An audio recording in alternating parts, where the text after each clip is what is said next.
दोस्तों आज की इस छोटी सी वीडियो के अंदर हम बात करने वाले हैं गुलदाउदी प्लांट्स या फिर क्राइसैंथेमस प्लांट्स की कटिंग्स को दोस्तों हम कैसे ग्रो करें। ये दोस्तों फ्लावरिंग प्लांट्स रहते हैं, काफ़ी बड़े साइज़ के, इनके ऊपर डिफरेंट कलर्स के फ्लावर्स आते हैं, विंटर में ग्रो होने वाले प्लांट्स हैं।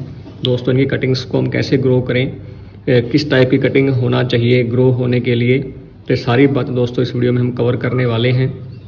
दोस्तों सितंबर अक्टूबर का मंथ बेस्ट टाइम रहता है इन प्लांट्स को कटिंग से ग्रो करने का। इस टाइम गर्मी भी काफ़ी कम हो जाती है और हवा के अंदर नमी मेंटेन रहती है। आप सामने दोस्तों देखें कि करीब 15 डेज़ पहले मैंने ये गुलदाउदी प्लांट्स की कटिंग्स को ग्रो किया था, लगाया था इस सॉइल के अंदर, इस पॉट के अंदर। और दोस्तों एक कटिंग जो मेरे फेलियर हुई है, बाकी सभी कटिंग्स दोस्तों चल चुकी है।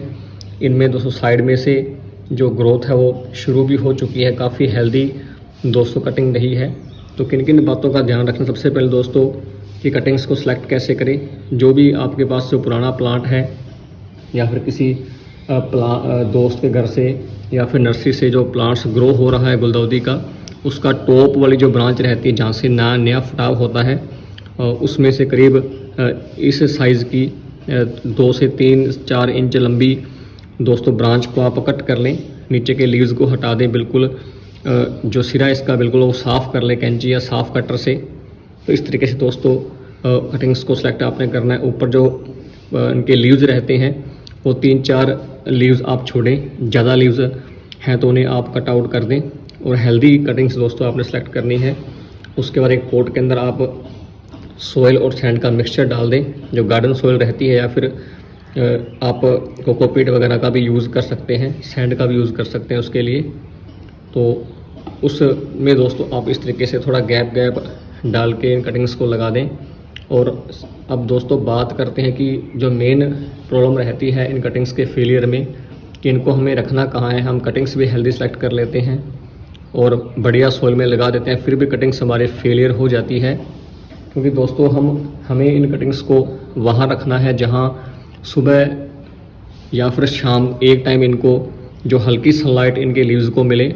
दोस्तों मैंने अपनी ये कटिंग्स यहाँ इस विंडो के पास रखी हुई है, जहाँ सुबह 1-1.5 घंटा इनको हल्की सी छनकर इस तरीके से धूप इनके पत्तों को, इन कटिंग्स को मिलती रहती है, जिससे दोस्तों मेरी सारी कटिंग्स ये हेल्दी बनी हुई है। आप सामने कैमरे में देख भी रहे हो।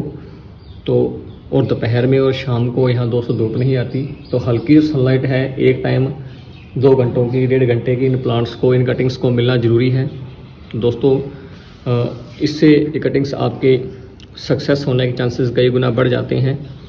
इसके अलावा आप चाहें तो इनकी सॉइल में हल्का सा फंगिसाइड पाउडर या फिर फंगिसाइड पाउडर की स्प्रे इनके ऊपर आप कर सकते हैं, ताकि फंगस ना लगे और कटिंग्स हमारी जल्दी सक्सेस हो। और जब आप कटिंग्स को लगाएं तो इन कटिंग्स के सिरों को दोस्तों जो एलोवेरा जेल रहती है, एलोवेरा का प्लांट कॉमन प्लांट है, मिल जाएगा, तो उसमें से डिप करके, उस जेल में से डिप करके इसके सिरे को आप सॉइल में लगाएं। तो वो जो एलोवेरा जेल है वो ग्रोथ हार्मोन की तरह काम करती हैं, एंटी फंगल होती है, इन प्लांट्स को, इन कटिंग्स को सक्सेस होने में काफ़ी हेल्पफुल रहती है। दोस्तों ये कुछ बातें थी कि गुलदाउदी प्लांट्स की कटिंग्स को हम कैसे, कब और किस तरीके से ग्रो करें। तो ये कुछ बातें हैं।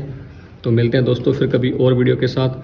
कोई आपका डाउट रह गया है, ये वीडियो काफ़ी शॉर्ट है, तो वो आप कमेंट सेक्शन में डाउट अपना डाल सकते हैं।